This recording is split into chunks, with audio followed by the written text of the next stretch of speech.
सभी परिजनों को मेरा प्रणाम। आशा करती हूँ मेरे सारे ही परिजन स्वस्थ व प्रसन्न होंगे। आज हम सुनने जा रहे हैं परम पूज्य गुरुदेव का एक प्रवचन। चलिए सुनते हैं।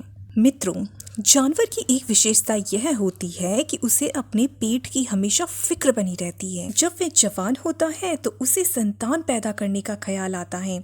दूध के अलावा वह और कोई काम कर ही नहीं पाता। और इंसान देखने में तो जानवर जैसा ही मालूम होता है, किंतु उसमें भावनाएं पाई जाती हैं। वन मानुष, बंदर, लंगूर शायद आपने देखे हों, इनसे मिलती जुलती है आदमी की देह, लेकिन उसकी विशेषता खास तौर से यह है कि उसमें भावनाएं होती हैं। कहीं अकाल पड़ता है तो आदमी अपने अनाज के कोठों को खाली कर देता है। कहता है, हम अकेले जी करके क्या करेंगे, बाकी लोग भी खाएं तो क्या हर्ज है।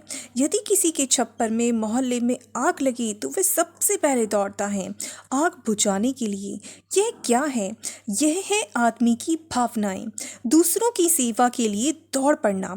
यह इंसानियत की एक ही परीक्षा है। अगर इस परीक्षा में फेल हो जाए तो जानना चाहिए कि शक्ल इंसान जैसी भली हो, पर है वास्तव में जानवर। इस समय जिसमें आप हमारी बात सुन रहे हैं, ऐसा समय है जिसको सामान्य नहीं कह सकते, इसे असामान्य ही कहा जाएगा। वैसे आपका सूरज सवेरे निकलता है, शाम को अस्त हो जाता है। कुएं से पानी निकालते हैं, चक्की से आटा पीसते हैं, चौके से खाना खा लेते हैं। समय मामूली सा मालूम पड़ता है, लेकिन हम और आप विचार पूर्वक अगर इसका अंदाज लगाना चाहें तो मालूम पड़ेगा कि यह बहुत भयंकर समय है। इस भयंकर समय में तूफान भले ही ना आती हो, आपके ऊपर घनघोर बारिश भले ही ना होती हो, लेकिन संसार की निगाह से और जरा लंबी दृष्टि फेंक कर देखेंगे तो आपको यह मालूम पड़ेगा कि यह बहुत ही असाधारण समय है। इस समय में हवा में जहर ही जहर घुला हुआ है और सांस आप लेते हैं, जो सांस आप लेते हैं उससे आपके भीतर जहर चला जा रहा है और आपकी जिंदगी को रोज कम कर रहा है। इस भयंकर समय में प्रत्येक आदमी के ऊपर मुसीबत छाई हुई है। थोड़े आदमियों के ऊपर नहीं, बहुत आदमियों के ऊपर, सारे संसार के ऊपर। पानी गंदा हुआ जा रहा है, विकिरण बढ़ता जा रहा है।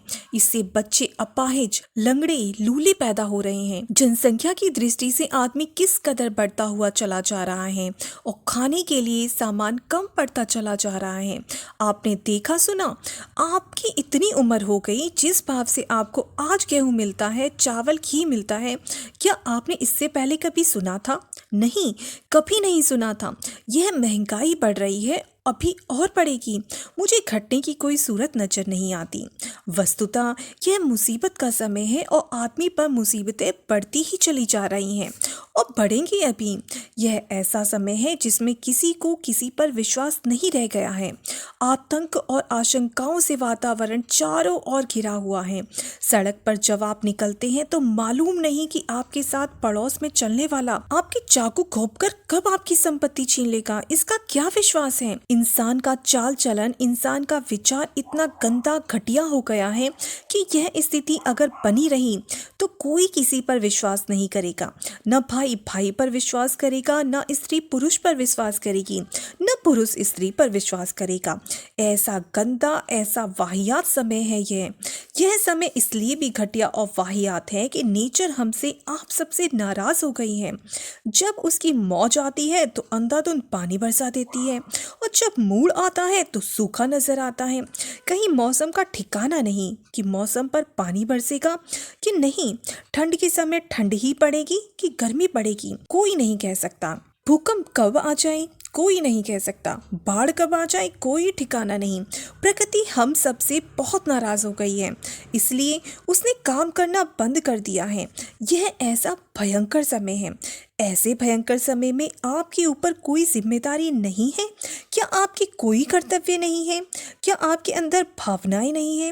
क्या आपका हृदय पत्थर और लोहे का हो गया है? नहीं, मेरा ख्याल है कि सब आदमियों का ऐसा नहीं हुआ होगा। ज्यादातर लोगों का तो ऐसा ही हुआ है कि वे घटते घटते जानवर की तरीके से बनते चले जा रहे हैं। जवान आदमी जब बुढ़ा हो जाता है, कमर झुकने लगती है, आंखें नीचे हो जाती हैं, लाठी टेक कर चलता है। इंसान की जवानी चली जाती है तो वह बौना हो जाता है, घटिया हो जाता है, कमर झुक जाती है, उसका आसमान की ओर देखने का न मन होता है, न उसकी बनावट ही ऐसी रह जाती है कि वह ऊपर देखे। अधिकांश आदमी आज ऐसे ही हो गए हैं, लेकिन आप ऊपर की ओर सिर उठाकर देखेंगे। हमें आपसे यह उम्मीद है कि ऐसे भयंकर समय में अपना सारा वक्त केवल पेट पालने के लिए और संतान पैदा करने के लिए ज़ाया नहीं करेंगे। अगर आप चाहें तो ढेरों समय बचा सकते हैं। 20 घंटे में अपने शरीर व कुटुंब का आराम से आप गुजारा कर सकते हैं। 8 घंटा काम करने के लिए, 7 घंटा विश्राम के लिए और 5 घंटा घरेलू काम के लिए, फिर भी 4 घंटा आप समाज के लिए आई हुई परिस्थितियों का मुकाबला करने के लिए, समय को ऊंचा उठाने के लिए, इंसान का भाग्य और भविष्य शानदार बनाने के लिए आप लगा सकते हैं। करना ही पड़ेगा यह आपको, इसमें तो नुकसान पड़ेगा नहीं। मैं आपको यकीन दिलाता हूँ कि नुकसान नहीं पड़ेगा। जिन्होंने भी अपने समय को लोक सेवा में लगाया है, वे चाहे गांधी रहे हो, नेहरू, विनोबा रहे हो या विवेकानंद, किसी भी तरह वे नुकसान में नहीं रहे हैं। वे ऊंचा उठे हैं, आगे बढ़े हैं और उन्होंने हजारों आदमियों को ऊंचा उठाया, वे आगे बढ़ाया है। स्वयं भी नफे में रहे हैं। वे नुकसान में रहे, क्या नुकसान में रहे? आप बताइए, किसी एक का नाम बताइए। गांधी जी ने वकालत की होती तो वकालत में कितना कमा लेते, लेकिन जब उन्होंने अपना समय सेवा में लगा दिया तो आप बताइए क्या कमी रह गई उनके पास? उन्होंने इस्तेमाल नहीं किया, यह उनकी इच्छा पर है। ब्राह्मण अपने लिए कभी इस्तेमाल नहीं करते। गांधी ब्राह्मण थे, बड़े शानदार आदमी थे, और शानदार सिर्फ इसलिए कि उन्होंने अपने समय को पेट पालन और जानवर के तरीके से औलाद पैदा करने में नहीं, बल्कि इंसान के तरीके से खर्च किया। यह समय ठीक ऐसा ही है। इस विषम समय में मेरी आप लोगों से, प्रतीक से यही प्रार्थना है कि आप अपनी समय का थोड़ा अंश निकालें। हमने कितनी बार कहा व छापा है कि आप समय दान कीजिए। चंद्रमा पर ग्रहण पड़ता है तब कितने ही लोग आते हैं, वे पुकार करते हैं, चंद्रमा पर ग्रहण पड़ गया, पुण्य कमाना हो तो दान करो। इस खराब समय में हमारी भी एक रट है, महाकाल की भी एक ही पुकार है। आप समय दीजिए, समय खर्च कीजिए। किस काम के लिए? आप इस काम के लिए समय लगाइए जिससे आप लोगों के दिमागों और विचारों को ठीक कर सकें। इंसान के अंदर क्या है? वस्तुतः न हाड़ है, न मांस है, न मिट्टी है, न पखाना। जो भी कुछ काम की चीज है वह है विचार।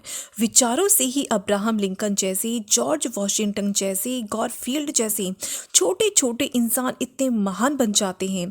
विचार अगर मनुष्य के पास हो तो आज अगर विचारशीलता और दूरदर्शिता, विवेकशीलता लोगों के अंदर आ गई होती तो दुनिया खुशहाल होती। इंसान न रहकर देवता हो गया होता और जमीन का वातावरण स्वर्ग जैसा होता। पर विचारशीलता है कहाँ? समझदारी है कहाँ? अगर समझदारी बढ़ेगी तो आदमी के अंदर ईमानदारी बढ़ेगी, ईमानदारी बढ़ेगी तो आदमी में जिम्मेदारी आएगी, और जिम्मेदारी आएगी तो बहादुरी आएगी। चारों चीजें एक साथ जुड़ी हुई हैं। समझदारी इसका मूल है। हमको लोगों की समझदारी बढ़ाने के लिए जी जान से कोशिश करनी चाहिए। प्राचीन काल के ब्राह्मण और संत यही काम करते थे। वे अपना गुजारा कम में करते थे। वह जीवन का उद्देश्य यही रहता था कि लोगों की समझदारी बढ़ाएं। आप लोगों से भी मेरी यही प्रार्थना है कि लोगों की समझदारी बढ़ाने के लिए अपने समय का जितना अंश आप लगा सकते हो लगाएं। दिमाग में से आप यह ख्याल निकाल पाए तो बड़ा अच्छा हो कि बहुत सा पैसा इकट्ठा होना चाहिए। पैसा रहेगा नहीं। मैं एक बात आपको बताई देता हूँ, अगले दिनों समाज की ऐसी व्यवस्था बनने वाली है जिससे कि धन व्यक्तिगत नहीं रह जाएगा। सच्चा अध्यात्मवाद आपको मालदार नहीं बनने देगा। 2400 घंटे आपका दिमाग व शक्तियाँ मालदार बनने की ख्वाहिश में लगाते हैं तो आप गलती पर हैं। आप ठीक कीजिए अपने आप को। अपना गुजारा सामान्य मनुष्य जिस तरीके से करते हैं आप भी उसी तरीके से गुजारा करना सीखिए। फिर आप देखेंगे कि आपके पास समय, श्रम, बुद्धि, क्षमताएं, कितनी ही चीज़ें बच जाती हैं जो समाज के काम में लगाई जा सकती हैं। ज़रूरी नहीं कि आप अपना मकान छोड़कर बाहर चले जाएं। आप अपने घर रहकर भी बहुत काम कर सकते हैं जिससे आपका क्षेत्र, आपका गांव, आपके समीपवर्ती वातावरण में जाने कैसी कैसी हवा पैदा हो सकती है, कमाल हो सकता है। और इसके लिए क्या करना पड़ेगा? इसके लिए मेरे ख्याल से आपको एक ट्रेनिंग लेनी चाहिए। छोटी से छोटी चीज़ों के लिए ट्रेनिंग की ज़रूरत पड़ती है। लुहार, संगीतज्ञ, रेलगाड़ी चलाने वाले, मोटर चलाने वाले, अध्यापक, चिकित्सक, सभी को ट्रेनिंग लेनी पड़ती है। ट्रेनिंग बड़ी आवश्यक है। विश्वामित्र राम व लक्ष्मण को उनके पिता से मांग कर ले गए थे और उनको ट्रेनिंग दी थी। काहे की ट्रेनिंग दी थी? बड़ी महत्वपूर्ण ट्रेनिंग थी। शिव जी का इतना भारी धनुष किस प्रकार तोड़ा जाए, लंका में जो राक्षस रहते हैं उनको किस तरीके से समाप्त किया जाए, राम राज्य की स्थापना कैसे की जाए, ये सारी बातें विश्वामित्र के आश्रम में जाकर सीखी थी। ऐसी ही एक ट्रेनिंग की व्यवस्था हमने अपने शांति कुंज में की है, ताकि आप समाज में छाई असुरता से लड़ सकें। शांति कुंज को पहले से ही हमारा 30 गुना करने का मन था, किंतु अब बहुत दिनों से नालंदा, तक्षशिला विश्वविद्यालय यही हमारे दिमाग में घूमते रहते हैं। यही सपना आता रहता है कि नालंदा, जिसमें हजारों धर्म प्रचारक तैयार किए गए थे, एवं तक्षशिला, जिसमें हजारों संस्कृति प्रचारक तैयार किए गए थे, यहाँ पर बने। धर्म का नाम तो मैं नहीं लूँगा, यह नाम बहुत बदनाम हो गया है। मैं समाज सेवा की बात आपसे कहूँगा।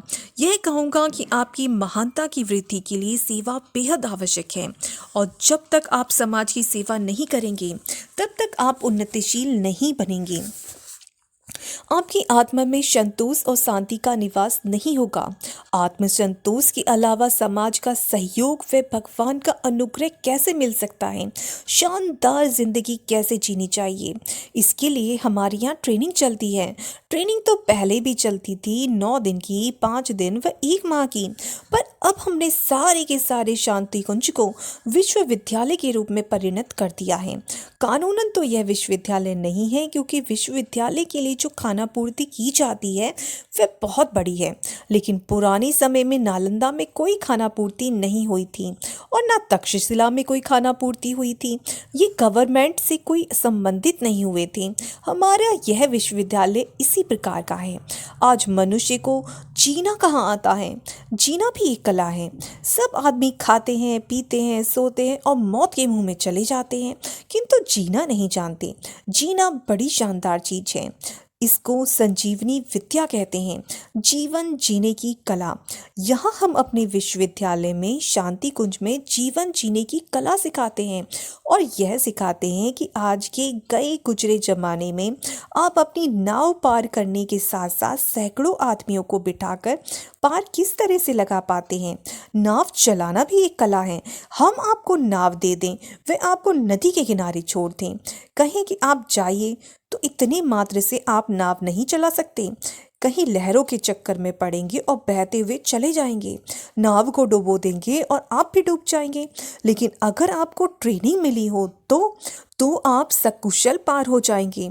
हमने अपने जीवन के इस अंतिम समय में सारी हिम्मत और शक्ति इस बात में लगा दी है कि शांति कुंज को हम एक विश्वविद्यालय बना देंगे।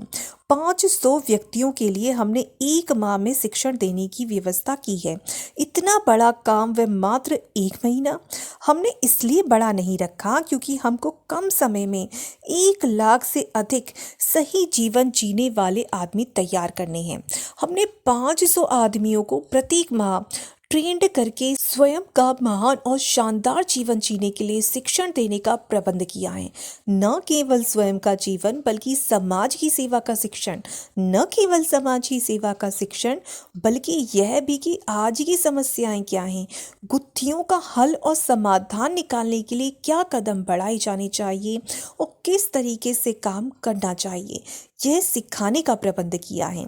एक और आपको अचंभा होगा, यहाँ बहुत दिनों से जब से यह आश्रम बना है, यहाँ के निवास के लिए बिजली जो चलती है, कुएं से पानी जो लेते हैं, उसके लिए किसी से कुछ भी नहीं लिया जाता। अब एक और हिम्मत बढ़ाई है, वह यह है कि खाने की जिम्मेदारी भी हम अपने कंधों पर उठाएंगे।